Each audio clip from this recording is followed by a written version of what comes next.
Hello and welcome back guys. Today we are going to start new story, Izuku the Emerald Dragon of Kindness, written by Anthony Tyler 9. So let's begin. The end of Deku. It was a cold and rainy day in Musutafu. We can find many buildings destroyed in the chaos of the battle between Deku and Shigaraki. We find them standing near a home that Shigaraki noticed immediately, and they had begun to talk to one another. I know that this is wrong for me to do, but I think you need to decay that house, Izuku said, looking at the house and sweating formed the aura of it. Why are you letting me do this? Shigaraki asked, confused. They were in the middle of fighting before they noticed the aura of the home that Shigaraki lived in as a child.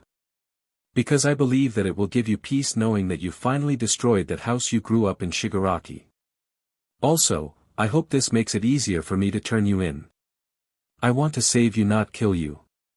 Everyone wants me to kill you and all for one, but you killed him and now all I need to do is kill you. But I can't bring myself to do it as Tenko the young child is still in there crying begging to be saved by someone. Izuku said, sitting down on the bench behind himself. Unknown to everyone else, he holds his chest in pain as the quirk gear shift had been hurting his heart to use constantly.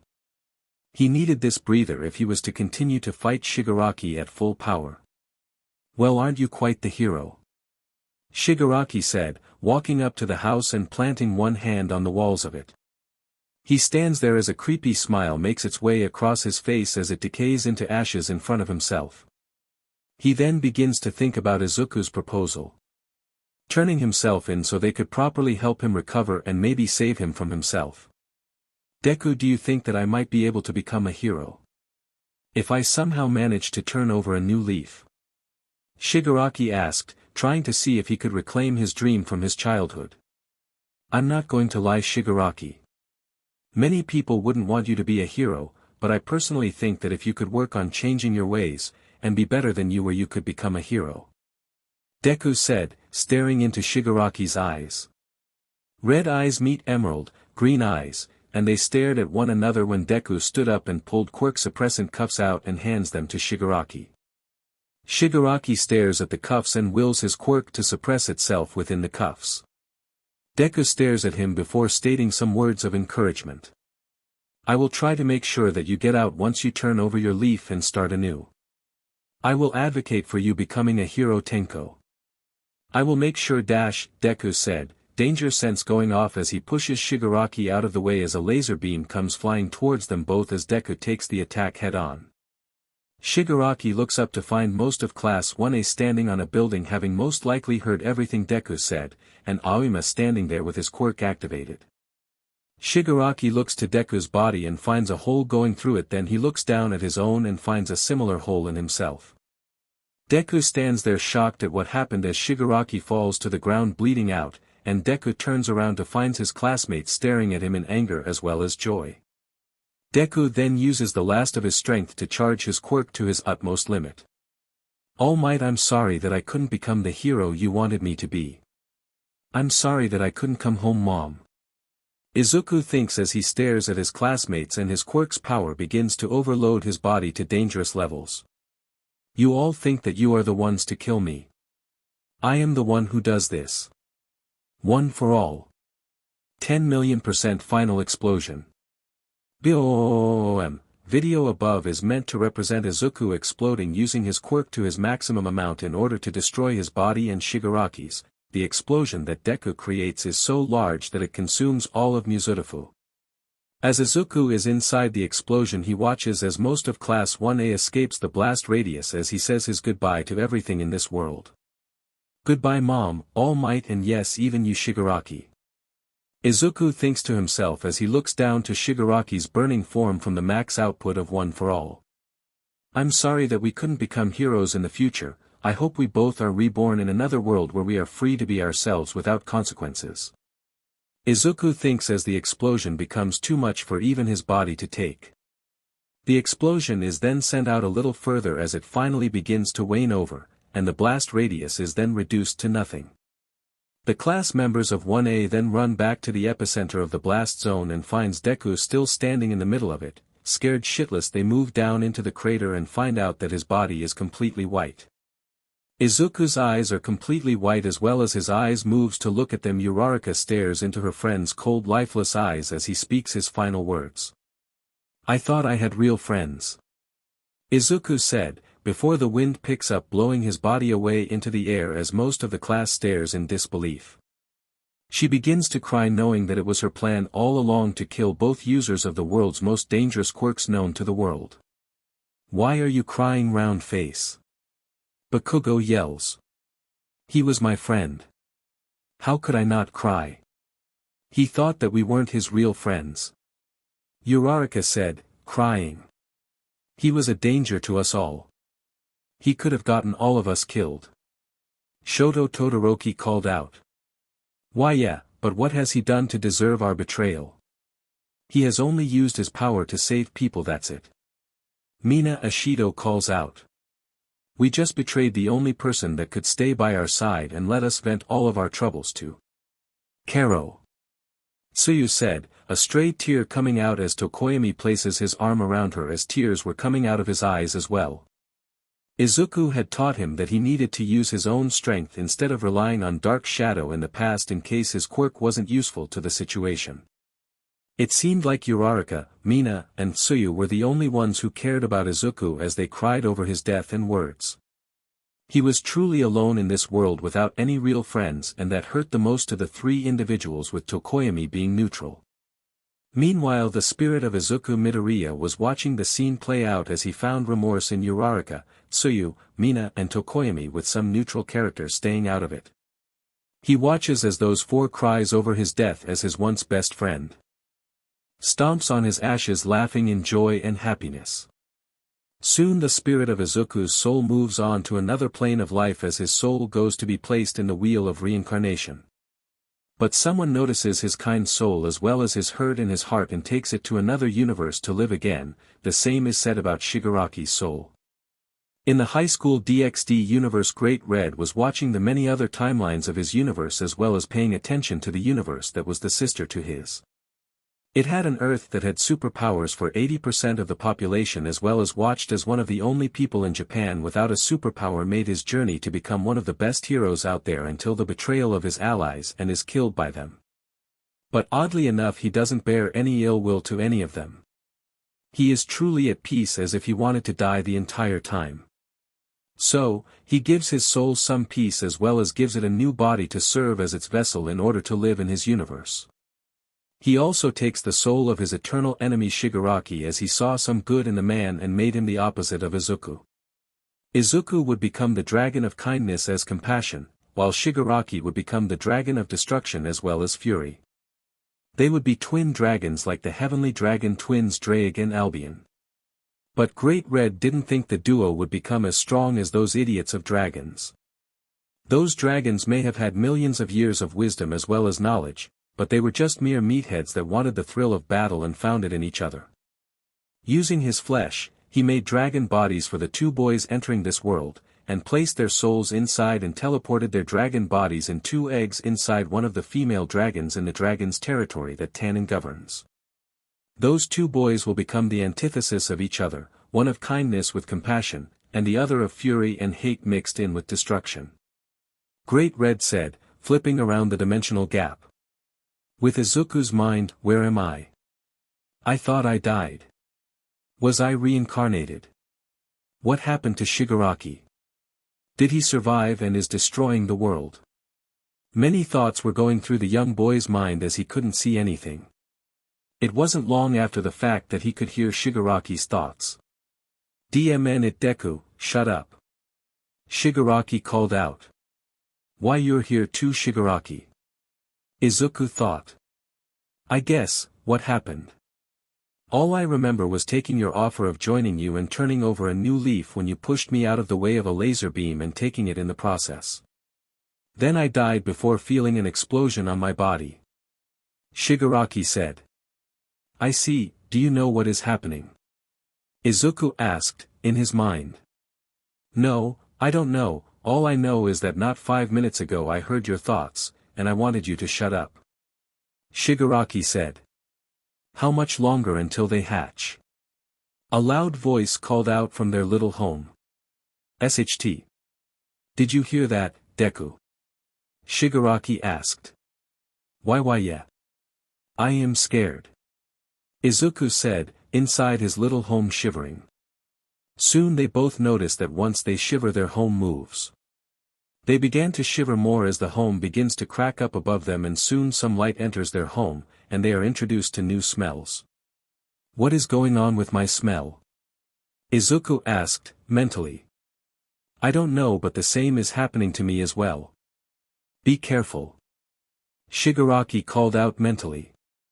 Soon enough they exit their little home and find themselves looking at the ground that looks like it is so far away, but they place their foot down. It feels soft and the smells get them both to look to their opposite directions.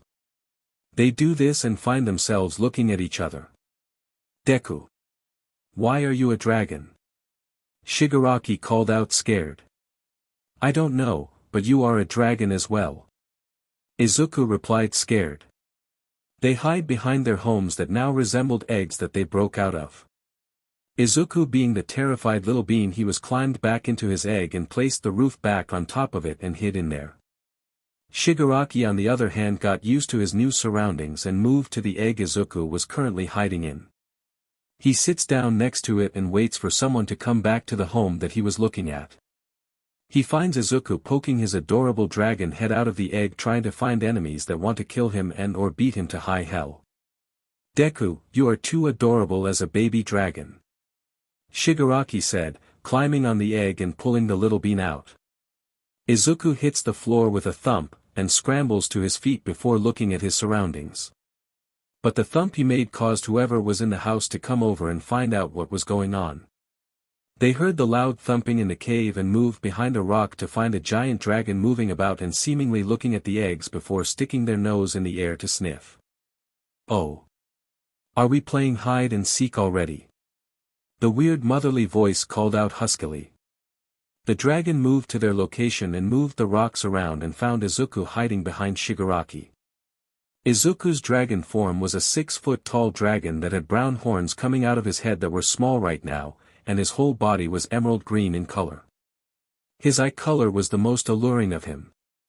His eyes were the same color as his body as they had slits, and he was still terrified of seeing this gigantic dragon looming over him. The dragon was standing on all fours, and she was at least 60 meters tall and 45 meters long. She was pure white as well as some green and black tints along the sides of her body. She looked down at her children with care as well as curiosity. Shigaraki was the one to move forward in protecting Izuku's smaller frame. Shigaraki's dragon form was that of pure white with black dots that were everywhere. His eyes were slitted like Izuku's, but most of all was their color. They were a pure red color that their mother hadn't seen since Drake was around.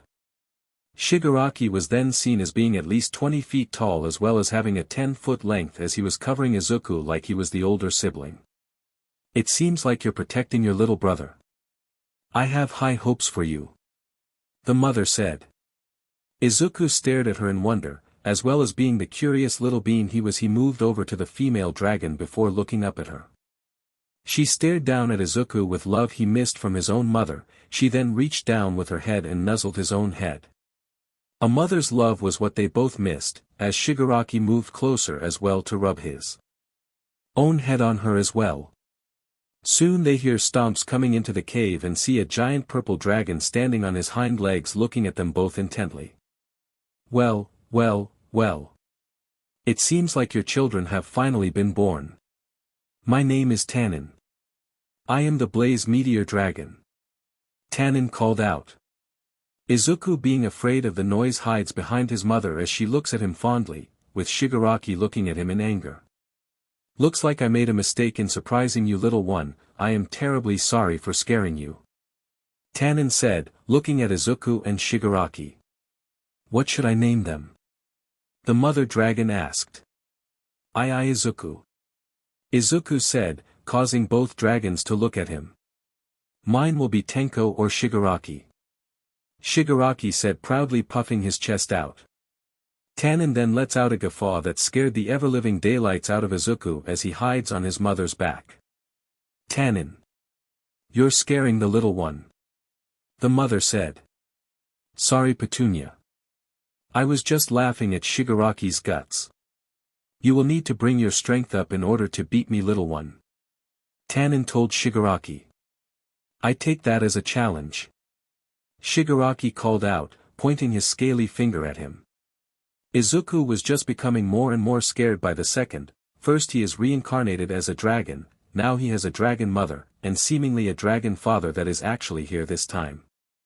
What's next? The other mythological creatures of history are real. Yes, they are indeed real. Tannen said. Izuku looks at the giant purple dragon in confusion as Tannen then stated that Izuku mumbled out his thoughts and Izuku's dragon form gained a noticeable blush of embarrassment. Alright Izuku, we need to teach you and your brother how to fly. Common. Petunia said, moving out of the cave with Tannen following closely behind. Izuku scrambled to follow with Shigaraki not far behind him. Meeting of the Phoenix and the Dragon. Izuku was outside of the cave with his brother Shigaraki, and they were training together. They were getting better at using their powers, but Izuku noticed that he couldn't use one for all anymore, and for Shigaraki he noticed that he couldn't use all for one anymore as well. They were getting better at using their dragon-like bodies though, so that was swell. Izuku decided to walk around the territory as he was exploring his new home. He found more dragons like him and they were very nice to him considering the fact that he was a dragon like them. While Shigaraki was training with Tannen, Izuku explored like a little kid at a park. He was walking around the place and found a tree with a weird fruit. He was about to check it out when Petunia arrived next to him and looked at his eyes. She noticed they were filled with curiosity. Do you want one of the dragon fruits? Petunia asked. Dragon fruit? What is that? Izuku asked. It's a fruit that is completely rare in the underworld, and it only grows here in the dragon's territory. Petunia said, giving Izuku an apple. Izuku eats the fruit and gains an expression of pure bliss as he eats the rest of the fruit in his scaly paws. Mom, is there more dragons in the world above? Are there more like us? Izuku asked. Yes, there are more dragons like us. But they have become evil dragons. The strongest one of them all is Crom Crotch, the Midnight King Dragon. He is as strong as Drayg and Albion in their prime. Petunia said, walking away. How strong were Drayg and Albion? Izuku asked, scrambling to catch up. They were in the top 10 most powerful beings in the world. They were the heavenly twin dragons. They were respectively the top 5 to be specific. The only ones that were stronger than them was the dragon gods. It took the 3 factions of Christianity to defeat both of them. But the dragon gods above the heavenly dragons are called Great Red and Ophis. Petunia said. Izuku looked at her in amazement as well as awe. You sound like you met the heavenly dragons. Izuku states. I did, although they fought over who would get to mate with me. But alas, it was the Blaze Meteor Dragon Tannen that was able to mate with me to give BRTH to you and your brother Shigaraki. Petunia said. Izuku nods his little dragon head at her, now knowing who his father and mother are. But before they continue, Izuku asks her a question. Mom, are you going to die before we become adults? Izuku asked. What could make you think of that? Petunia asked, concerned for her baby Drake. I didn't want to tell anyone this, but my soul I isn't from here. Izuku said, scared. What are you talking about, Izuku? Petunia asked, laying down next to him as he sits down in front of her with his head down in shame. I come from a world where there are superpowers given to people. And I was a hero. I was fighting villains when my own mom died due to a villain attack on my school. Izuku said, about to cry. Petunia looked at Izuku in the eyes and found tears about to come out. There was no way he was lying about this. She looked him in the eyes and asked him a question. How did your mother die exactly? She was killed by All for One's assassin Hisashi Midoriya. Izuku said, crying all out now. Petunia then asked him one last question. He was your father, wasn't he? Petunia asked, receiving a nod from Izuku. He was an ally of All for One. A villain from 200 years in the past in my W world. He sent my own father to kill my mom I had to watch as my dad killed my mom in front of me. She looked so peaceful lying on the ground. Her eyes. They are what scare me the most. Izuku said. They were dull and lifeless. Petunia asked, receiving another nod. I won't die, not for a long time Izuku. Much less be killed by Tannen, but I will make sure that you are okay. Petunia said, wrapping her tail around Izuku as he cried into her body. His mind was truly broken from the death of his mother in his world, he was holding this in for who knows how long. She bets not even his brother knows about this as he seemed more into destruction than anything. Not long after Izuku tells her about his world Petunia calls over Tannen. What do you need Petunia? Tannen asked. Izuku had a talk with me, and it seems like his soul came from another world. Same goes for his brother Shigaraki. I sense fear as well as betrayal in his heart. Petunia said, as Tannen places his giant paw on Izuku's head to see his memories. As he watches all of Izuku's memories he finds the world that Izuku came from and found his last minutes of his life in that world. He was saving Shigaraki from his own mind and insanity, as he had a danger sensation pop up in his head and pushed Shigaraki downward, but a laser beam shot through both Izuku and Shigaraki. Tannen watched as Izuku's memory shows him turning around to see what Izuku called his friend standing on top of a building watching the interaction between him and Shigaraki. And in the memory, he finds Izuku tearing up as he stumbles before stating his words of denial. Then self-destructing himself in order to not have his quirk taken by the others and used for evil deeds. He also finds his last words very heartbreaking, in him apologizing to his mentor as well as mother for not being able to be the hero they wanted him to be. He sees a bright light surrounding Izuku's body and his body turns around to see Shigaraki lying on the ground in some kind of HNDCFFS that the humans use to arrest people. It seemed to block the user's power and make them more docile. He then heard Izuku apologizing to Shigaraki of all people. Considering from Izuku's memories Shigaraki was an irredeemable man-child who only wanted destruction up until he revealed his true wishes of destroying his home filled with anger and hatred. He then hears Izuku's last words to his so-called friends. I thought you guys were real friends, looks like I was wrong. Izuku said, as a wind takes his body and throws it into the wind. Tannen then exits the memories of Izuku's mind and states. I saw his memories, and he was telling the truth. But I didn't see him watching his mother dying. Tannen said. Maybe it was too graphic for him to show. Maybe he didn't want to see it again. Petunia said, rubbing her head on Izuku's soliciting a reaction out of the young Drake. A flinch. This caused both dragons to look at one another in confusion. This would have to be put off until later, but they need to help his mind before he becomes an evil dragon because of his memories. A few weeks pass by as Izuku was running about in the territory as Tannen and Izuku were training him how to use his dragon strength as well as his dragon's power.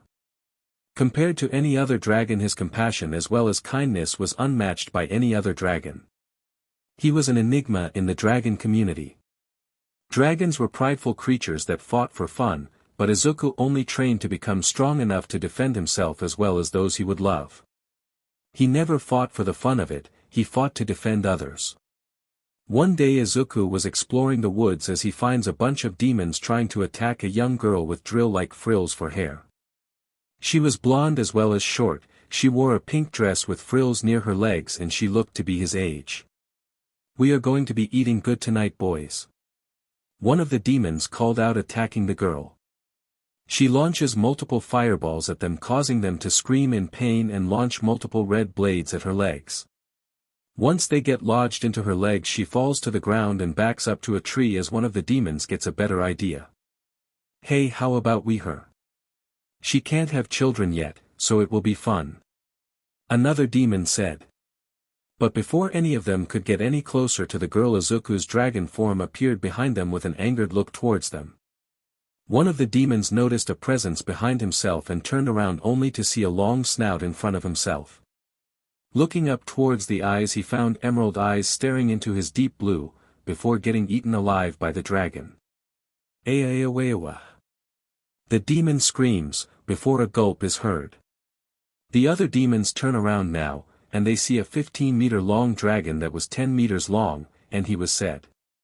A few minutes later the demons are crawling away from the dragon as they are crushed underneath his feet. The dragon turns to look at the girl in pink as she begins to be scared that she will be next on the chopping block. But as soon as she closes her eyes, she doesn't feel death coming for her, she feels something nudging her. She opens her eyes and finds the dragon looking at her with worry as well as looking like he was about to say something. "Are you okay?" the dragon asked. She didn't answer because of how appealing his emerald eyes were. They were an appealing mix of emerald and forest green. Not to mention it went well with his forest green body of scales, and his horns had some moss on them as if he was a dragon of the forest. "I'm okay." "Why?" the girl said. The dragon's face became very relieved, and its eyes looked like that of a dog happy its owner was okay. "Are you lost?" the dragon asked. "Why yes, I was trying to find my brother, but he left me all alone. Now I can't find my way home," the girl said. "My name is Izuku, what is yours?" Izuku asked. "My name is Ravel Phoenix, and I am of the Phoenix clan of devils." Ravel now said, name revealed. "I can take you to the estate where the Gremory family live, and they can take you home," Izuku said, lowering his head for her to climb on. She looks at him in fear that he will kill her, but he snorts at her, causing her to run up his nose and sit on his head. "Be careful, I fly fast," Izuku said, getting up slowly. "Okay, I will," Ravel said, grabbing onto one of his horns on his head as hard as she could. And soon enough they were in the air going towards the Gremory estate in order to drop Ravel off. "So, what are you doing here in the dragon's territory, Ravel-chan?" Izuku asked. "Ravel-chan?" Ravel exclaimed with a blush. "Why yeah, I am as old as you are," Izuku said, blushing a little. "I was looking for my idiot brother as he was in there looking for another girl to add to his HRM," Ravel said. "That's kind of disgusting of him to do. Is he really only looking for HRM members instead of strong people to add to his peerage?" Izuku asked. "Yeah, I know. I am only a part of his peerage because of the fact that I want to learn how to have my own peerage in the future," Ravel said. "Well, we are here," Izuku said, landing in the estate. As soon as he landed some of the people came outside, one of which being Surzex Lucifer. "We meet again, Izuku, what happened this time?" Surzex asked, curious. "I found the little sister of Riser Phoenix in the dragon's territory looking for him. But she was attacked by stray devils, in the process. Defended her is what I did, and I brought her here so you could take her back to her home," Izuku said, lowering his head to let Ravel off his head. As soon as his head was lowered to the ground, Ravel jumped off the head and ran over to Surzex, and apologized for going into the private territory of Tannen. "Don't worry, I'm sure that Tannen wouldn't mind having some devil visitors from time to time," Surzex said, walking away. "Thanks, Izuku," Ravel said, kissing him on the cheek. Izuku blushed from the contact and flew away as he tried to get it into his weird dragon mind that they were underage and that they need to wait until they are of age to get together.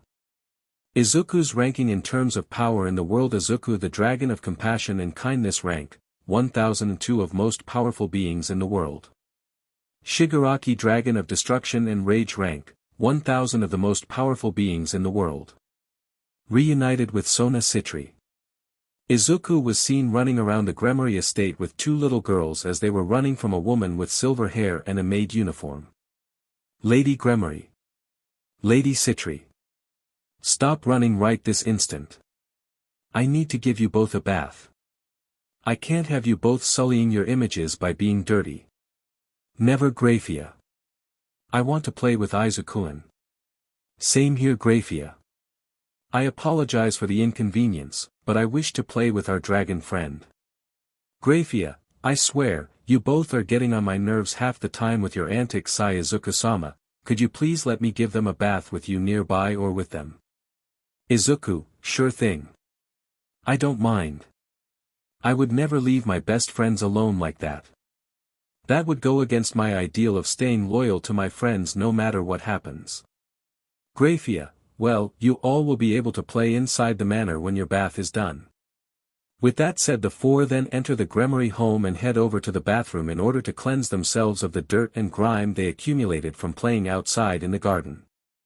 Graphia remembered the time the duo found the young dragon in their garden the first time and were blushing as he was sleeping in his dragon form near a patch of crimson tulips.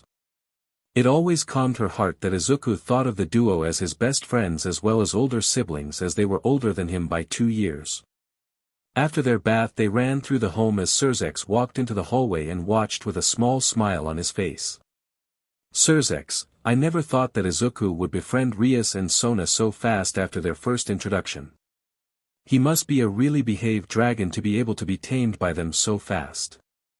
Graphia, he wasn't tamed by them, Tannen told me that he was like this since BRTH. Surzex, I see. Well, I hope that he will help both of them with opening themselves up to the other high-class devils soon. They haven't wanted to talk to their peers since they have him to hang out with. He is a good influence on them with his abnormally kind behavior. Graphia, I know, he has been very gentle with them whenever he is in his dragon form. When he first was here, he was merely 15 feet long while being 20 feet tall. Surzex, has he met anyone else of the high-class devils? Graphia, no, he hasn't. He has been very skittish when it comes to new people. He has been very hard to befriend because of his death from another world. Surzex, I remember Tannen mentioning that he was from another world with superpowers, but that he died. I never knew that. He had only told me he had memories from that world. What happened? Graphia, apparently, he was in a battle with his brother there. He was a villain who went by the name of Shigaraki, and they were fighting to protect the future of his world. Not only that, but his friends of that world were watching his fight with Shigaraki, that when he was talking to Shigaraki, they thought he was betraying them and launched a laser beam through Izuku and Shigaraki. Izuku was furious in that moment of weakness that he just blew himself up to prevent his power from being taken away from his corpse, not that it could have been taken away. But he was very heartbroken as well as feeling betrayed that his love interest of that world had really planned his death for the better of their world. But he recognizes that it was done in case he ever went rogue or turned evil down the road because of the job of being a hero. But his heart would certainly be hardened but not turned away from heroism. That is just what his heart wishes to be. After hearing this, Surzex was angered by the betrayal of Izuku's previous friends, and when informed that the ones who regretted his death were the only ones who were against the plan in the first place cried at his death, he slowly lowered his aura of destruction. But he never forgot the words Graphia told him that Izuku said, before dying, I thought you were real friends, I guess I thought wrong. Present time Izuku could be seen walking around the human world inside the town of Kuo, getting used to the area around himself. He found the town quite lovable as well as thought it would be a good territory to protect with Sona and Rias. He wasn't against the thought of sharing the territory with either of them as long as they agreed to it when he got there. I can't wait until Rias Wanisan and Sona Wanisan see me again. It has been a few years since I have been around them. I wonder what they look like now. I know Rias Wanisan has long BLD red hair, and Sona Wanisan has short bob-cut black hair with purple eyes. But the wait is making me wonder about mutter. Izuku said, going into his famous mutter spree, scaring the locals with how he is able to speak that fast without taking a breath. After getting smacked in the face by one of the people demanding him to take a breath before he suffocates from no oxygen, he slowly but surely made his way to the school he will be attending for the next 3 years. And it made him both nervous as well as pumped up for this year. As he walked through the entrance, he was nervously shuffling about, causing some of the people to talk about him. Who's he? One girl asked. Wow, he is so adorable. Another said. DMN, he is getting the attention of the women. One boy called out. DMN him. Another trio said, that were giving rather lecherous looks at some of the women. But one of the best ones that made him blush from how scandalous it was the icing on the cake. I wonder if he has that attitude in bed. One of the girls said. With this Izuku was a beacon of red blush on his face as the girls cooed at his skittish behavior. As the girls of the school squealed in delight at his embarrassment, it gained the attention of two women of the school, Sauna Shirtorai as well as Tsubaki Shinra. The respective Student Council President and Vice President of the Student Council Club. As Izuku was walking towards the principal's office, he was warned by some of the students that he should be wary of her, mainly because of her preference of children like him. He brushed it off as them trying to scare him off from getting information about his classes from her. Once entering the principal's office, he sat down in the chair closest to the door, feeling extremely nervous after seeing the principal. "Well, what is your name, little one?" the principal asked sultry. I Izuku am Midoriya," Izuku said, as he watched the woman audibly scaring him immensely. "Ah. I just love the skittish boys of this school. And yes, your classes will be Class 1A with Mr. Nakamura, 1F with Mrs. Tashiki, 1H with Mr. Kozero, 1D with Mrs. Jenner, and finally you will need to choose a club to join at the end of the day," the principal said, still speaking sultry towards him. Thank you, ma'am. IW will be on my way then," Izuku said, running away from the room, blushing a storm. "Ah. I love whenever they run away like that. I wonder when a man will love me for me though," the principal asked to no one in particular. Izuku made his way over to Class 1A as that classroom was his homeroom for the morning. As he made it there, he heard that they were already doing roll call and made his presence known by knocking on the door. Knock knock. "Ichem. Ah, I guess the new student is here. Everyone please be kind to this young fellow, he is very skittish, so don't scare him, all right. Now you can come in," the teacher said, smiling at the door, as it opened slowly as well as a head of green hair popped in looking at the students fearfully. Entering the classroom with a little more confidence, Izuku wrote his name on the chalkboard and turned around to face his classmates. Nice to meet you. I am Izuku Midoriya. Please take care of me," Izuku stuttered out, bowing. "Kaya." The girls called out, jump scaring the boy to hide in the podium. The boys looked on in amusement as well as laughed at his reaction to the girls squealing about his adorable behavior. "Alright class, calm down, you can each ask one question," the teacher said, calmly getting Izuku out of the podium. Izuku points at the girl with white hair and a cat hair clip in her hair. "Where are you from? Also, are you a pervert?" the girl asked bluntly. I am from a small town in northern Japan, I can't remember the name." As for your second question, I don't know how to answer that," Izuku stuttered out, looking at the ground.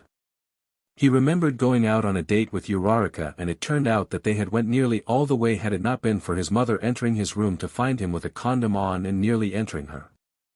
Afterwards he just didn't have it in him to continue with going all the way, certainly dropped the mood he had. "Thanks," the girl said, as Izuku pointed at another girl. "Are you single?" a girl with tan-colored hair asked. Why yes," Izuku squeaked. The girls gained nosebleeds from his cinnamon roll behavior and vowed secretly to protect him at all costs. The day continued the same way. Ironically, as he was asked the same questions by different people as he got to lunch, he went outside with his lunch made for him by his new mother. It was his favorite food by far, as it was katsudon. He had shown Petunia how to make it, and to her surprise it was Izuku's favorite. Izuku sat near a garden that had red tulips as he relaxed in the area, thinking that it was his secret spot and that no one could find him here. He was wrong, as the white-haired girl from his first class that day had arrived in the area and found him napping away in complete peace. She came next to him and sat down using his back as a table, as it was both soft and hard enough to hold her food. She was using him as a table and was enjoying it very much as he was out cold. It wasn't until after a while that she felt tired and decided to nap next to him, curled up in a ball next to his chest, taking in the heat he was producing. During the time she had started eating to finished eating, Izuku had rolled in his sleep, indicating a nightmare was happening, and she took her bento off of him and laid him on his side and found his face scrunched up, seemingly feeling pain. She curled up into a ball and laid into his chest as she was about to fall asleep when she felt him curl up a little bit to protect her. Soon after passing out, Izuku was found curled up with the white-haired girl, and people who found them took pictures of the school's cinnamon roll and the school mascot sleeping next to one another. After waking up due to clicks of phones and cameras, Izuku woke up and in a very adorable way he rubbed his left eye with his right hand and yawned, causing many girls to get nosebleeds. He looked around and found the white-haired girl sleeping next to him, and he took it upon himself to wake her up. So, he started poking her cheeks softly in order to wake her up. It worked, as she slowly woke up to find Izuku crouched next to her with a face that showed compassion as well as worry. "Sorry for waking you up, but class is about to start," Izuku said, offering a hand to help her up. She takes it and looks him in the eye before asking, "Did you touch me at all?" "And no. I just poked your cheek. I didn't do anything else," Izuku said, blushing. "Good, because I would have kicked you to Kingdom Come. Anyway, my name is Kaneko, nice to meet you," Kaneko said, walking away, Izuku following. In another area we find a red-haired girl looking at the interaction of Kaneko and Izuku. "Akino, what is that boy's name?" she asked. His name is Izuku Midoriya, and from what I know he is from a northern town. He doesn't recall the name of it though," Akino said. "Well, what about the boy with brown hair in between the two other perverts?" the girl asked. His name is Issei Hayadu, he is our junior as well as hated by the women of the school because of his perversion." "Is he important to you?" Akino asked. "He might have the power to save me from my marriage," the red-haired girl said. We head back to Izuku as he exited his class with Kaneko as they headed over to the student council room in order to say hello to Sauna. Kaneko was surprised that Izuku knew Sauna but didn't say anything, and wanted to see how he knew the student council president. They arrive at the room when Izuku knocks on the door. "Come in," said a voice familiar to Izuku. "Hey, Sona. It's been a few years, remember me?" Izuku said, entering the room. Sona looked at Izuku for a long few moments before comparing him to a young boy she met as a child and noticed that the freckles on his cheeks were the same as when they were kids. "It's been a long time, Izuku, how was your training?" Sona asked, hugging the boy, surprising the rest of the people in the room.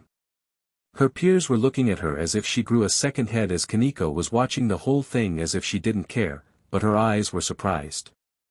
"How do you know him, Kaicho?" a brown-haired boy asked, confused.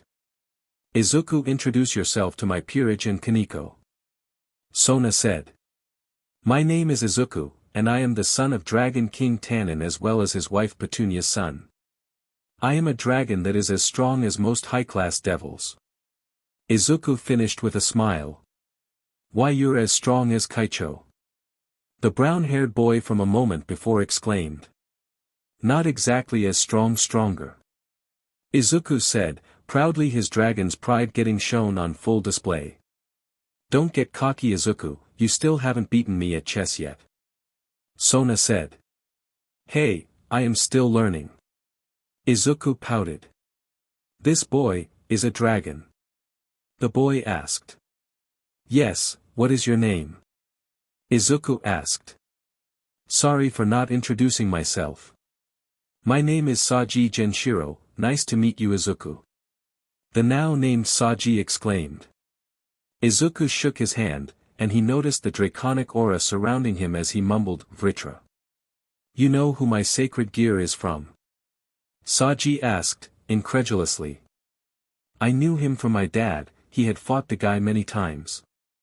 Only for my dad to defeat him many times before Vritra gave up on trying to beat him," Izuku said. "Well, you're not here on friendly business, so why are you here, Izuku?" Sona asked him, knowing full well that this wasn't fully a reunion. "Oh.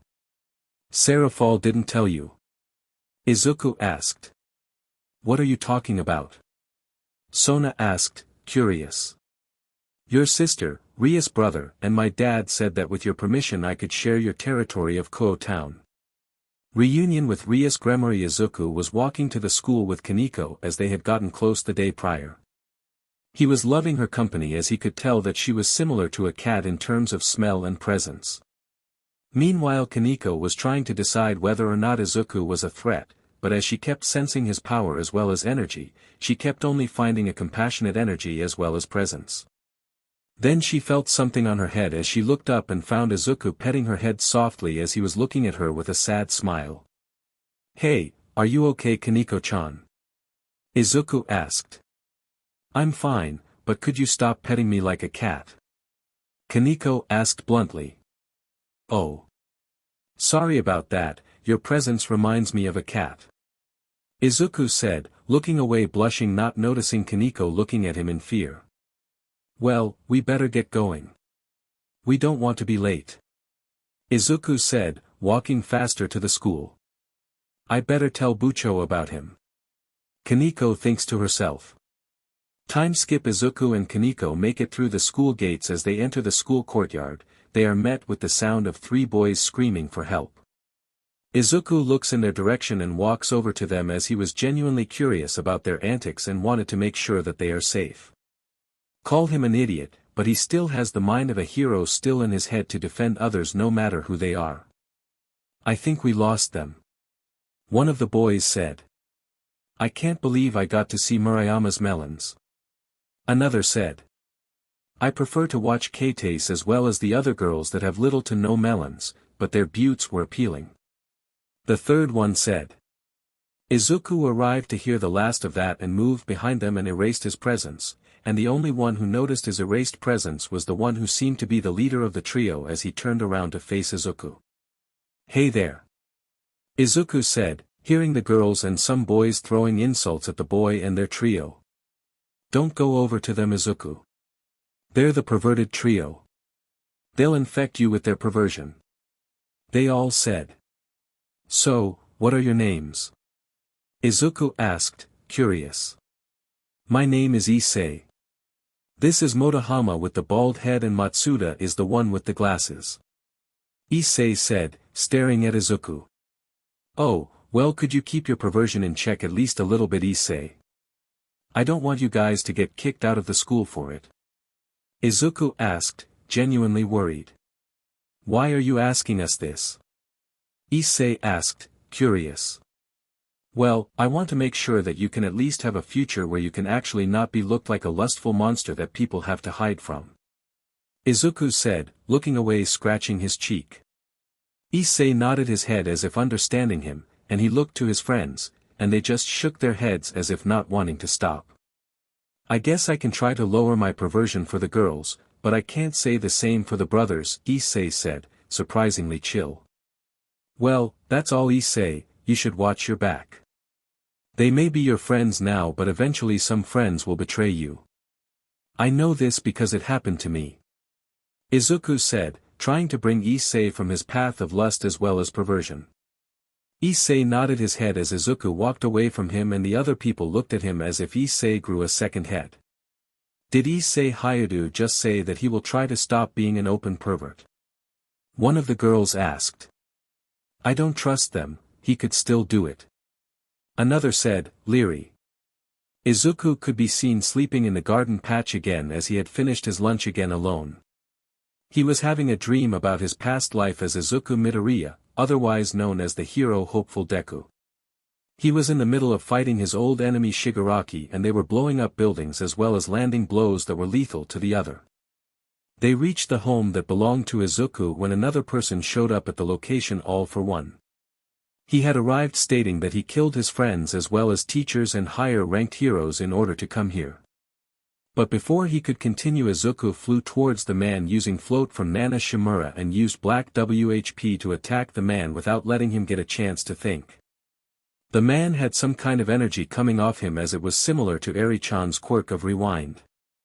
Izuku managed to kick him away from his home and in the distance Izuku could have sworn that he saw some of the hero students of his class coming his direction. He focused his attention to All for One and Shigaraki but mainly focused on All for One as he was more dangerous than Shigaraki. Izuku battled the duo for many hours when All for One decided to attack Shigaraki out of nowhere, confusing the young hero and Shigaraki. "Why are you attacking me, sensei?" Shigaraki asked, confused. "I am taking over your body now, Tamura. You were supposed to be my vessel in order to become the ultimate demon lord." All for One said, then looked to Izuku who looked more on edge. "You are going to help me, son?" All for One said, staring into Izuku's eyes. Izuku was stunned by what All for One said. "I am the son of the greatest villain in all time." Izuku screamed into his head. But before they could continue, his mother exited his home, alerting Izuku to her presence on the battlefield. "Mom, get out of here. There are villains here." Izuku screams, getting her attention. But out of the corner of his eyes he finds All for One pulling his arms back to attack her, and as he flies down to defend his mother, she looks at him with a sad smile as he is engulfed in a large explosion. "Okasawayan!" Izuku screamed, flying towards the explosion radius. As he lands, he finds his mother lying on the ground, her body gone, just her head remained on the ground, staring into his eyes with her sad smile on her face. As she was slowly losing color in her eyes, she spoke to him. "Don't cry for me, Izuku. Just keep your smile," she said, losing all color in her eyes. Izuku stared at her head and fell to his knees as tears streamed down his cheeks, his pupils dilated as they were trembling with shock, fear, loneliness, as well as rage. He turns to his supposed father, and his eyes are the most rageful that Shigaraki had ever seen. He stared at All for One and stated only 2 words, "You're dead." Izuku mumbled. Flying towards the demon lord and attacking him so fast that neither Shigaraki nor All for One could even see him, and Izuku kept disappearing and reappearing all over the place and managed to slam his fist into his face, disforming it again, but it just reformed because of Ares' blood coursing through his veins. This continued until Shigaraki entered the fray and started to help Izuku defeat All for One, but All for One had experience as he was trying to counter both but couldn't keep this up, and as soon as Izuku attacked All for One for the last time, his mother's face flashed into his eyes, forcing his body to wake up. Izuku woke up breathing heavily only to find his eyes looking up towards one girl's face that he remembered from his childhood. Rias Gremory. Rias POV, 10 minutes earlier. I was walking through the school when I got some information from Kaneko-chan about the new student in the school. She said that she felt a draconic presence in him. I was determined to get him into my peerage to help me get out of this marriage agreement that my family placed me in to get a new baby with the Bale's destructive power mixed with the power of the immortal phoenix. But as I made it to Kaneko, I found her breathing heavily as if she was in fear of something. "What's wrong, Kaneko?" I yell, gaining her attention. "Izuku-san has an aura of death and fear. I don't remember where he could be," Kaneko said, as I run off to find my kohai. I ran all over the school and finally found him in a garden of small red tulips as well as blue spider lilies. I ran over to find him shaking in his sleep, and his aura was definitely of that of a pure dragon. But what was he doing here? Was this his territory? I don't care, I need to calm him down before he hurts anyone else. I sit down and lay his head on my lap, and I begin to hear him mumble something. "Mom, All for One. Why you're dead?" Izuku mumbled in his sleep. I don't know why I began doing this, but I started to move my fingers through his surprisingly soft hair, and he slowly but surely began to calm down. As soon as a couple of minutes passed, he woke up breathing heavily. "Gah!" Izuku breathed in. We sat there for a minute or two and he stared into my eyes, and when I saw his emerald, green eyes, I was reminded of a young drake I met as a kid. "When I grow old enough, I want to be your friend and defend you," a young drake with green fluffy hair said, proudly. "I look forward to you coming to my rescue, best friend," a younger me said. Izuku looked me in the eye and then he smiled happily as he seemingly knows me. "Rias. It's been years," Izuku said, hugging me, which I was stunned. He knows me. I thought to myself. Do I know you? I ask him, only to receive an adorable pout from him. I can't believe you can't remember me from the underworld. Izuku said, and as soon as he said underworld it all clicked. The draconic aura, the fluffy hair, the emerald eyes. It was Izuku, and he was old enough to be at school with me and Sona. What took you so long to get here, Izuku? I yell, in excitement. You need to remember that I was only a couple years old when you first met me, Rias-chan. Izuku said. Well, I need to have you meet my peerage mates. I speak. If you are thinking about having me as your peerage member, I am too strong for you to reincarnate. But there is a certain red dragon emperor in the school you can reincarnate. Izuku tells me. His name is Issei Hayadu, and he is a pervert. But he is trying to better himself in terms of perversion. At least he told me he would, but I know that it will take a while. Izuku told me, and I nodded my head. Third POV, well, everyone, this is my old friend from childhood Izuku. He is the son of Dragon King Tanin and his wife Petunia. Rias tells, her peerage. Hello. Izuku said, smiling. Kaneko walked up to him and sat next to him on the couch. Izuku looked at her and started to pet her head. Wow, nobody has ever been able to do that to Kaneko without her punching them. Rias said, bewildered. Well, I kind of see her as a little sister because of her looks. Also, I've always wanted a little sister. Izuku said. So, what are you doing here, Izuku? Rias asked, getting to the point. Oh. Surzex and Tanin said that I would be sharing the territory with you and Sona, as long as you both agree to it. Izuku said, smiling nervously. Well, we could use the help around here, and having a literal dragon here would be more than good enough to scare the fallen as well as stray devils from this area. Rias said, accepting the offer. Thanks, for allowing it, Rias. Izuku said. Well, I guess I will see you all tomorrow. Izuku said, walking away. See you tomorrow, Izuku. Rias said. Izuku waved his hand behind. As he left through the doors as Rias made plans to make sure that Issei becomes her servant. Izuku, the Emerald Dragon of Kindness. Izuku was walking around the building of the main school as he was awoken by Murayama yelling at Hayadu for peeping on her once again. Izuku sighed as he knew Issei was trying to hold back his perversion, but this was ridiculous. Izuku walked over to the perverted boy as he slapped him upside the head, causing the boy to rub his head as he turned only to see Izuku standing there giving him a look of disappointment. Issei, what have I told you? Izuku asked, confusing Murayama. What are you talking about, Izuku? Murayama asked. I told him to reel in his perversion a few days ago as he was caught peeping on you.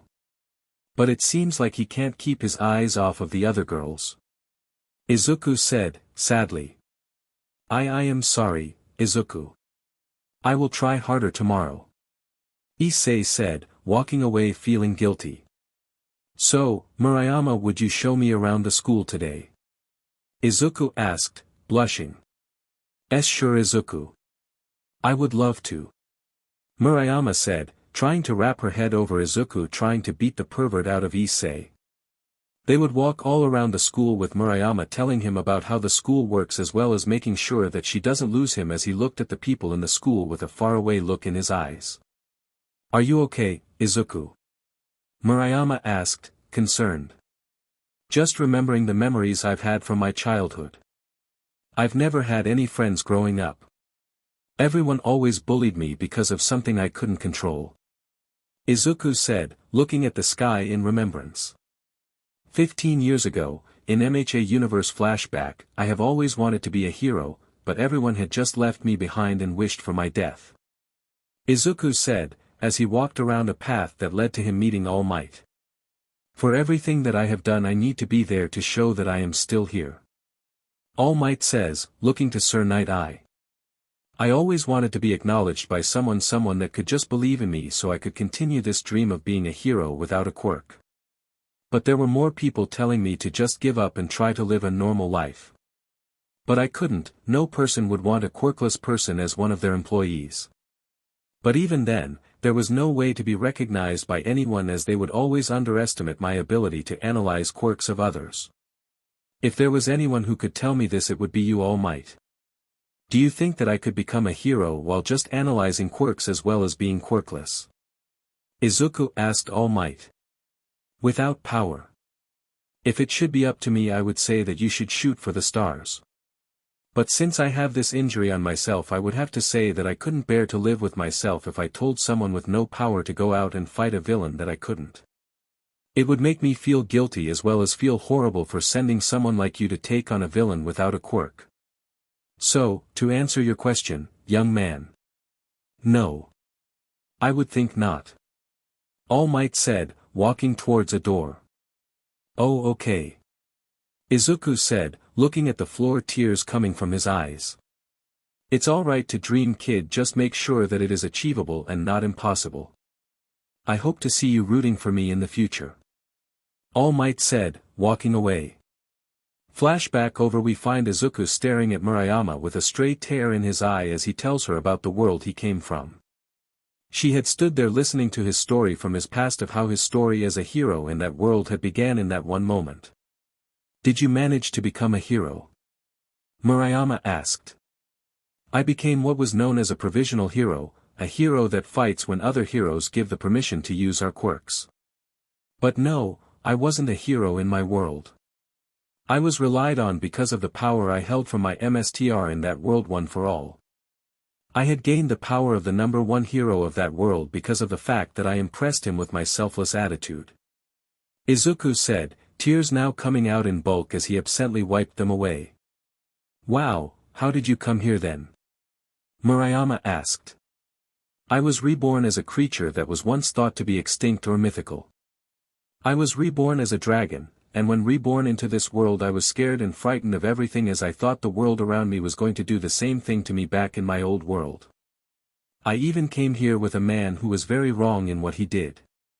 He killed many people, all for the fact that he wanted to strike back against the world that allowed people like him to appear. Izuku said, staring at the sky again. What happened to you? Murayama asked.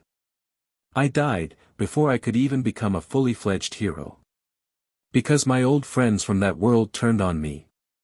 My best friend thought that I would be a threat to his life, that he had someone attack me when I was at my weakest state. I was about to turn Shigaraki into the police when I was impaled by a stray laser that pierced through me and Shigaraki. He died instantly because I had some cuffs on him that stopped his quirk from working. And as I turned around, I noticed them on a rooftop and found that they weren't like I thought they were. I thought it was a pure facade of their friendship with me. There was only one thought going through my mind at that moment. Izuku said, pausing, looking into the sky with tears coming out. What was the thought? Murayama asked, tears threatening to come out. I thought about how my mother, and All Might, thought about me. I was so close to saving Shigaraki and his life slipped out of my hands. I couldn't save him, and I was forced to destroy my body to make sure that they don't take a piece of my hair to give my quirk to someone else. All Might was killed by All for One, the antithesis of One for All, as they rewound into inexistence. All for One survived long enough to plant his memories into Shigaraki and tried to take over his mind once again, as he managed to take over for a few seconds. But in the end he failed to control Shigaraki as he dusted his MSTR in his mindscape. It was a few days earlier that my mother was killed by my father, Hisashi Midoriya. As it turned out, my father was an informant of All for One and used my mother's death to bring me out, and it did. I killed my own father because he didn't care about me or my mother. When she died, she told me to shoot for the stars and save as many people as possible to become the hero I had always wanted to be. But I couldn't even do that. So, I will become a hero here and save as many people as possible here, starting with Issei. He is completely confused about what to think about. He focused on your bodies because of the fact that nobody would ever love him, so he used that as a way to hide his real feelings. But if anything, I wish to become the strongest dragon in the world next to Ophis and Great Red. Izuku said, looking determined. Well, that was everything. He looked at Murayama's face and it told her that he should be broken mentally but is still fighting to make his dream a reality. So, is there anything else you want to say? Murayama asked. I have wanted to ask you out. Izuku mumbled. Sure, I don't mind. Murayama said. 2 days later after Izuku asked out Murayama, Izuku waited in the city as he wore a greenish-blue t-shirt that had the word shirt on it as well as wore a pair of pants that had the word shorts on them as well. He was told many times that his style of fashion was horrifyingly bad from his mother as well as his friends. His girlfriend Ochako told him that as well, but he was focused on what Murayama would be wearing to this date as he shifted from boot to boot. He wore his famous red high-top boots.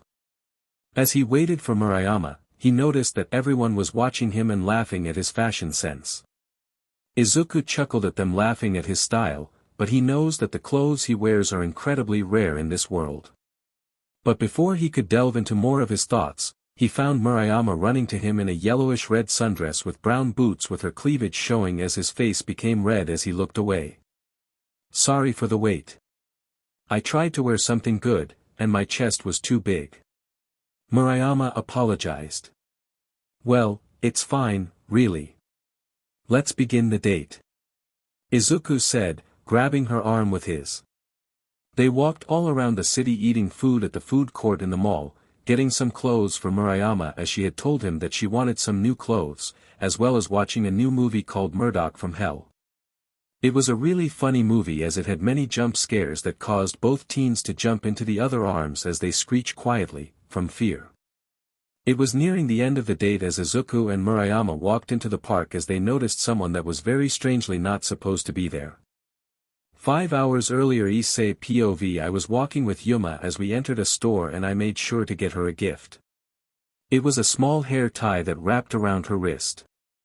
It wasn't anything really, I just wanted to buy her something as she made me happy. For once I wouldn't be able to be alone in this world as my family have already given up on me getting married to a woman. We went to more places where we got some ice cream and Yuma had dropped some of her ice cream into her chest and I looked away respectfully. We went to the arcade and I got her a stuffed animal as well because one can't have too many gifts, right? I only wanted her to stay with me so I did anything I could to keep her. But as we went to the park at sunset I noticed that Yuma was acting strangely as she wouldn't look at me but kept looking at her wrist as if she was looking at the time. I guess she wanted to go home. Hey Issei, could you do something for me to cement the date perfectly? Yuma asked me. Yuma looked like a black-haired woman with large melons as she had the most appealing violet-colored eyes as she asked me something that I thought she was joking about. Would you die for me? Yuma asked, with me looking at her confused. Could you repeat that for me, Yuma? I think I misheard you. I asked, scratching my ear. Of course, could you die for me? Yuma said as she transformed into a BDSM outfit that really left nothing to the mind to see, even my nose was bleeding from seeing her melons. WW what the hell? I yell. She has wings. I thought to myself. Third POV Izuku's location. Izuku and Murayama look on in horror as Issei was looking at something that Murayama was not able to see. Izuku then told Murayama to run home as he will make sure Issei is alright. As Izuku ran over to the boy on the ground, he saw what was making Issei shake in fear from the sight it was a fallen angel and she had prepared a light spear in order to kill Issei. Izuku didn't know what was said, but he knew that he needed to make sure that Issei survived to live another day. Even he wouldn't wish death upon the hopeless pervert. So, he ran without his mind catching up to save the ironically perverted boy from death itself in the form of a fallen angel. Issei.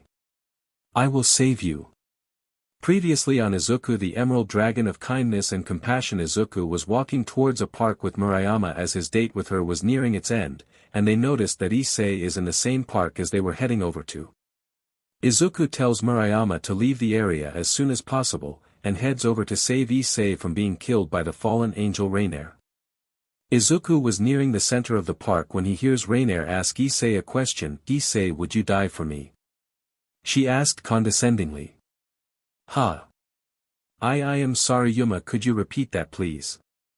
I don't think I heard you right. Issei asked confused. Alright Issei, would you die for me? Rainier asked condescendingly whilst transforming into her fallen form. What the hell is happening? Issei yells. Izuku was running as fast as he could to get to Issei's location as he noticed the transformation of Rainier. SHT. He is going to be killed by her. Izuku screams in his mind. He makes it behind Issei as he manages to turn around to run away, and Izuku pulls him out of the way of the light spear that Yuma had made in order to kill Issei. Who dares? Yuma called out in anger. Just something more powerful than you, fallen crow. Izuku growls. Issei watches on as Izuku was slowly transforming into a beast that he thought was a mere legend as well as a myth. He watched Izuku transform into a dragon, and it was as appealing as he thought the dragons could be. Emerald green scales that were glistening in the moonlight as Yuma stared on in disbelief. What is a dragon doing here? I thought all of you were in the underworld. Yuma called out, in fear. You do not belong here, Crow. I will not allow you to kill this young man. Izuku called out in his draconic voice. He is a danger to my faction. He will destroy us all. Yuma called out. He is not a danger to your faction. He is a mere child that doesn't know about the supernatural. So, killing him is the answer. Does Azazel even know about your decision? Izuku's draconic voice questions. Yuma doesn't answer as Izuku recognizes that she didn't tell him her plans of killing the boy. The dragon makes its move as it moves closer to Issei as the boy is now lost in terms of what the hell is even going on. What the hell is even going on? What the hell is a dragon even doing alive? I thought they didn't even exist. Issei screams, in confusion. I need that human to die. He will get in the way of my plans. Yuma called out, launching another light spear at Issei, only for it to break on the wing of Izuku's dragon form. What? Yuma called out, in disbelief. I can see that you will not stop coming after the boy, so I will have to kill you, Rainier of the fallen faction. Izuku's draconic voice said, staring at her now. No. I will not die. Rainier cries out, flying away from the area. But that was until she felt a barrier in the area preventing her from escape. Prominence Moyasu Dabanai. Izuku's draconic voice called out, blasting a full-force magma breath towards Rainier. No. No. Aowiawawa. Rainier cries out, dying in the blast. Issei is left stunned as to the power of Izuku's dragon form as Rainier was burning away from the existence of the world, but unknown to Izuku, Rainier managed to create a light spear and launched it towards Issei as he was too distracted to notice the spear coming for him. Yeah. You got this, Izuku. HRRK. Issei grunted in pain. Izuku's dragon form finished killing Rainier as he turns towards Issei to see a spear through his gut. SHT. Izuku screams in his head. He exits his dragon form as he runs to Issei's side. Issei. Hold on, buddy. Hold on. Izuku called out to the boy, who was slowly losing consciousness. Izuku was trying to heal the wound that Issei had as his power was slowly going into the young, perverted boy. Izuku, why are you helping me? Issei asked, grunting in pain. I needed you to be calm, Issei. I need you to stay with me. Save your strength. Izuku said, using his aura to heal Issei's wound. As soon as it was almost healed, a voice came out of Issei's left arm as it jump-scared Izuku. So, this is my host. I am honestly disappointed in his low power. But it can be changed over time. A powerful voice called out. DD Drake.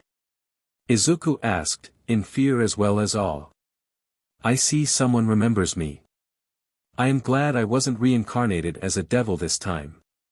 Drake called out. What are you doing in Issei's body? Izuku asked, confused. I am a soul inside a sacred gear inside the boy. I was merely woken up by you placing your aura into his body. How did you get your aura anyway? Drake asked. I got my aura from training with Tannen. Izuku said, looking away. Well, thank you for helping my new host. With your aura inside his body, that will help him in transforming into a hybrid dragon and human. Drake said, getting ready to sleep. So, Drake. Are you helping him attain his dream of being a HRM king? Izuku asked, teasingly. My host is a hopeless pervert. God damn it. Drake complained. Hey, I won't call you the Ape dragon.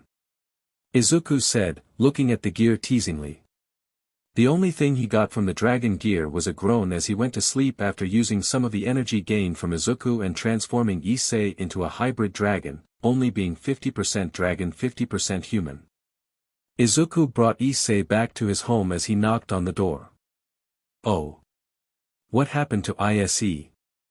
Issei's mother worriedly asked. I found him sleeping in the park, his date left him all alone. Izuku said. Ah, I knew that woman was only using him for sheets and giggles. Thank you, young man. The woman said. No worries, Mrs. Hayadu, I was only doing what was right. Izuku said, leaving the unconscious Issei in Issei's room. As Izuku leaves the room he calls Murayama and tells her that they can have another date on another day, as she agrees with him as she heads to bed for the night. Alright, now to call Rias. I just hope she doesn't change him when he is asleep. Izuku said, calling Rias. This is Rias Gremory. How can I help? Rias asked through the magic circle. Rias, it's me, Izuku. I need you to talk to Issei at school tomorrow. He was attacked and nearly killed by a fallen angel yesterday. I saved him from her, and he is now safe in his room right now. He has the boosted gear and will be a great piece for you. I want you to change him if he wanted to be changed into a devil, but at the same time don't do it when he is asleep. Izuku said, waiting for a reply. I see, thanks for the help, Izuku. I really appreciate it. I will see him at school tomorrow.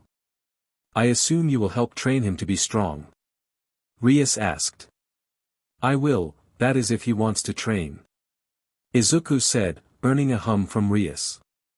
Well, I will let you go to bed, Izuku.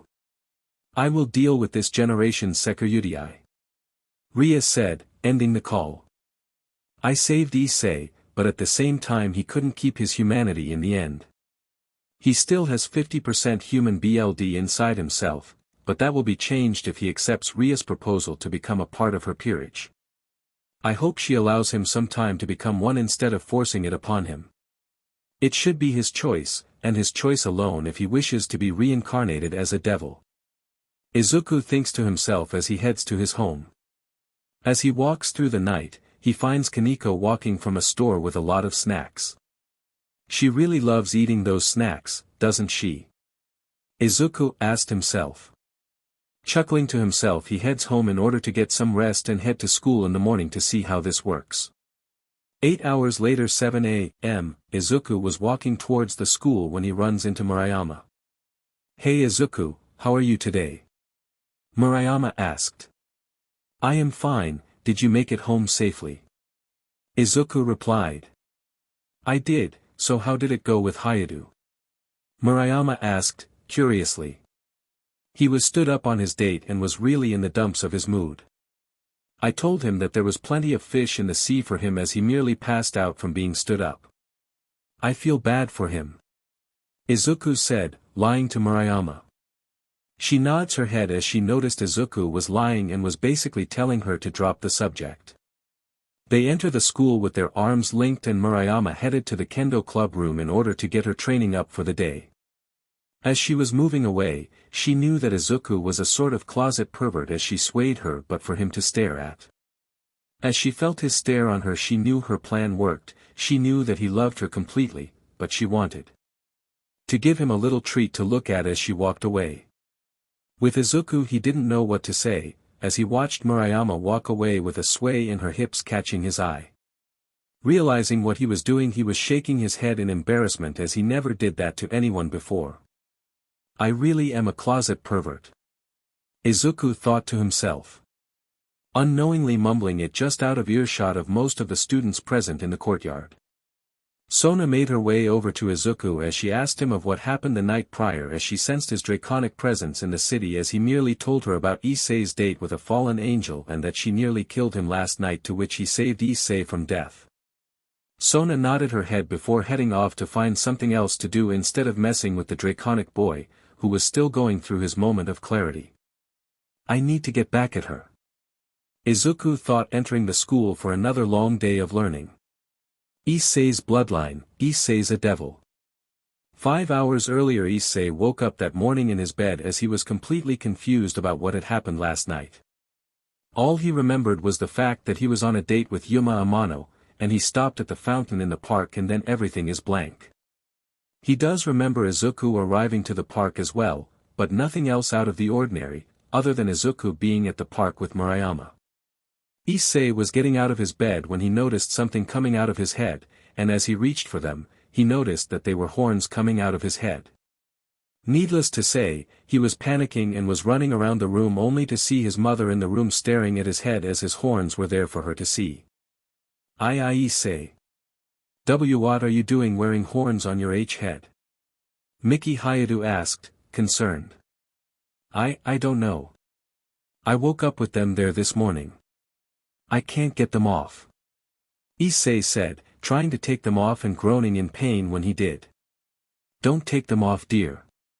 You might hurt yourself in the process.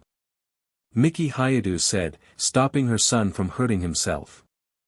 I will talk to your father about this development myself, and we will talk about what to do then. So how was your date? Miki asked her son. It was fine, until, if I remember correctly, she tried to kill me for something I don't even know about.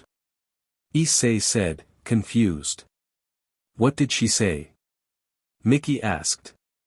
Yuma said that I was a threat to her faction and that I should blame him for giving me something called a sacred gear, and that he gave it to me. I don't even know what the hell she was even talking about. Then something strange happened before she attacked me. Issei said, still reeling from the memory. What happened, Ise?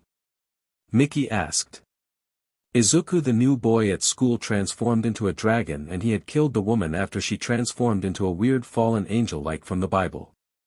Issei said, confusing even his mother.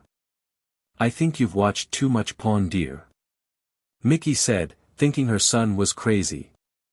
I'm not lying, Mom. When have I ever lied to you? Issei asked, and earning a nod from his mother as the duo went to their kitchen and talked to Goro Hayadu about Issei's predicament. So, you're saying, that a woman asked you out on a date and tried to kill you at the end of it, only to be saved by that new boy at your school as he transformed into a dragon, and the woman transformed into a fallen angel creature from the Bible, and the dragon boy killed the angel? Goro asked. Yes, and I still am confused how Izuku found me there. Issei said, staring at the ground. I knew that boy was a good person, getting you to slowly get rid of your pawn, but to outright save you from death was a good thing.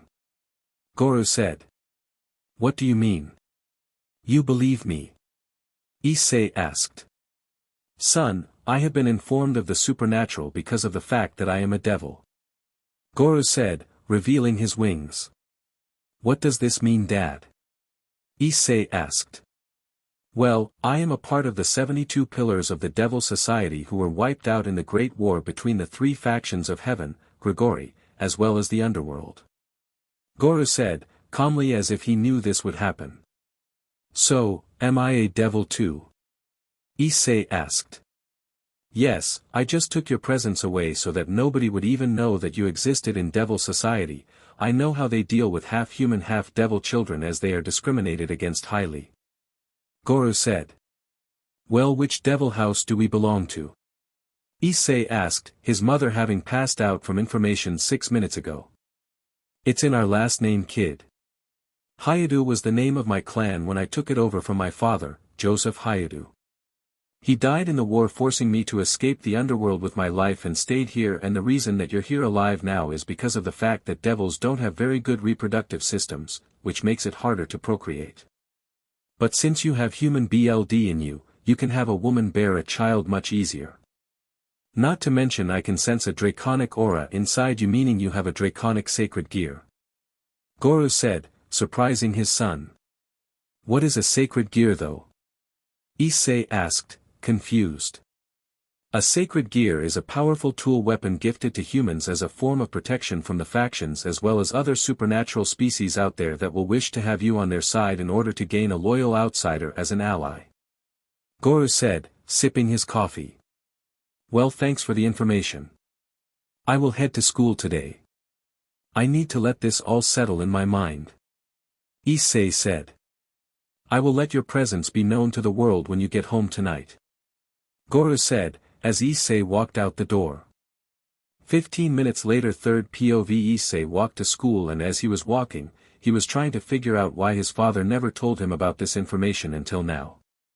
He was trying to protect us from the other supernatural creatures out there. He had to have done that. Issei thought before running into Izuku walking to school. Issei caught up to Izuku and began to strike up a conversation with the young man. Hey man, can I talk to you during lunch? I need to get something off my chest about something my dad revealed to me this morning. Issei asked. Sure Ise, I can talk with you during lunch. Why are there horns on your head? Izuku asked. I don't know, they appeared this morning. Issei said, still confused. We'll try to think about it disappearing and it might. Izuku said, watching as Issei did this and the horns disappeared. Are they gone? Issei asked. Yup, now let's head to the school. You've got to speak to Rias today in the Occult Research Club after school. Izuku said, receiving a nod from the boy. 4 hours later, Issei was walking to a lunch table as he found Izuku walking to a tree outside and followed him out there. As soon as Izuku noticed Issei following him, he sat down in front of a tree that was blossoming with pink flowers. So, what did you wish to talk about, Issei? Izuku asked, curious. My dad talked to me about what a sacred gear was, and he told me about the supernatural. Also, about me being half human half devil and how the Devil Society frowns on hybrid devils. Issei said, sitting down. Well, that does happen all the time. But what family are you from if you're half devil? Izuku questioned. I am from the Hayate clan from what my father said, and he was telling me that I was the heir to the Hayate clan since I am his son. But he hid me from the Devil Society considering he was alive since the Great War. Issei said, looking at the sky. I can see that happening. He wanted to keep himself alive, but he can't stay hidden for very long, Issei. He will have to come out of hiding in order to take over the Hayate clan head's position on the Council of Elders. Izuku said. That's what I am afraid of. He will have to go back to the underworld when they find out that I am not fully a human and that I have some devil powers. My dad even said that he will be revealing my presence to the world when I get home today. Issei said. I say that you should embrace your bloodline. Just keep your perversion to an all-time low, as you will be required to go to young devil meetings from time to time. Izuku said. How do you know about devil meetings and SHT? Issei asked. First off, swearing is illegal around me. Secondly, I was the ride for Rias and Sona a few times in the underworld. I am a dragon, so I lent those two a hand to getting there from time to time, and I wouldn't mind allowing you to do the same. I just really like helping others. Izuku said, earning a nod from Issei. Well, if that is all, I will head to the Occult Research Club now. Issei said, walking away. Issei was walking to the Occult Research Club room when he encountered Kiba exiting the door to the old school building as he smiled at Issei. Well, this saves me some time trying to find you, Hayate. Kiba said, smiling. Come on, pretty boy, we need to talk to your MSTR really quick to get me caught up on something I should have known since I was a kid. Issei said, impatient. Oh, well, I guess we can head there now. Kiba said, opening the door for Issei. They continue to walk up the stairs and find the main room for the club. Kiba opens the door and tells Rias that Issei came to them and that saved them some time finding him, earning a nod from Rias. She sits on the couch and Issei sits on the other couch on the opposite side of Rias. As she inspects him, she finds not Issei the pervert, but Issei Hayato, a confused boy who needs answers. "What do you need from me, Issei-kun?" Rias asked. "I want to know what I missed out on the young devil meetings from the age of when you are able to go there to now." Issei said, seriously. Sure. Rias said, as she explained everything she had learned over the years of being a young devil. She had no clue that Issei was soaking this information in order to tell his father. "Is there a reason you wished to know all of this?" Rias asked. "I am going to have my devil presence revealed by my father when I get home today, so when I come to school tomorrow and you sense a devil presence in your territory, know that it is me, but also I have a draconic sacred gear." Issei said. "Well, would you like to join my peerage tomorrow?" Rias asked. "Yes, I will. I need as much experience in being a devil as possible to make up for the amount of time I missed." Issei said, Rias nodding at his explanation. "So, do you guys know what happened to Yuma?" Issei asked, making sure the beach was dead. "She was killed by Izuku as he saved you from being killed by her." Rias said. "Okay, thank you for keeping an eye on me, and I will be back tomorrow." Issei said, walking away. Izuku was enjoying his day as Issei had become a full-fledged devil and was reincarnated into Rias Gremory's peerage not even 3 days ago. Rias had told Izuku that he will be needed in order to make sure that Issei is properly trained in using his sacred gear as well as learning how to use his devil powers from his father. Who would have thought that Issei was part devil from the beginning, huh? Well, we should get back to our main character Izuku. Izuku was lazing around under a maple tree as he was enjoying the breeze that the shade provided for him. It was a surreal experience for him as he always enjoyed whenever he was able to do this when nobody was looking. If you were to compare Izuku to another of his species, then you would say that he would be an enigma in the dragon community. His older brother Shigaraki was found out to be a powerful dragon as he trained almost every day in the dragon's territory. Speaking of whom, Izuku still kept in touch with him as Shigaraki was said still about Izuku still getting his aura before him. Izuku's aura instilled a calming force onto anyone who came near him, unconsciously. His whole demeanor was that of the calmest being on the planet, but even the calmest beings can be enraged if poked enough. Other than that, Izuku was resting from his daily training with Issei as the said boy was resting next to him. Issei could see why the school called him the school's resident pet. As it seemed that he would laze around at any point of the day, but at the same time be so energetic like an adorable puppy who just got shown a chew toy. Issei looked at Izuku as a sort of MSTR of draconic ways, as well as tried on occasion to get him at least a little perverted. What he didn't know was that Izuku was a closet pervert. He just almost never showed it at any time, it was so infuriating to the resident pervert. But at the same time, Izuku noticed that Issei's tendencies of peeping on the girls had noticeably decreased by at least 15%. "Issei, have you been peeping on the girls recently?" Izuku asked, curious. "Not recently, but I have decreased the amount I've peeped on them by a considerable amount. Not to the point where they can trust me to not peep on them all the time, but an amount I am proud of." Issei said, looking at the sky. "Well, that's good. I am glad you've gotten your perversion under some control." Izuku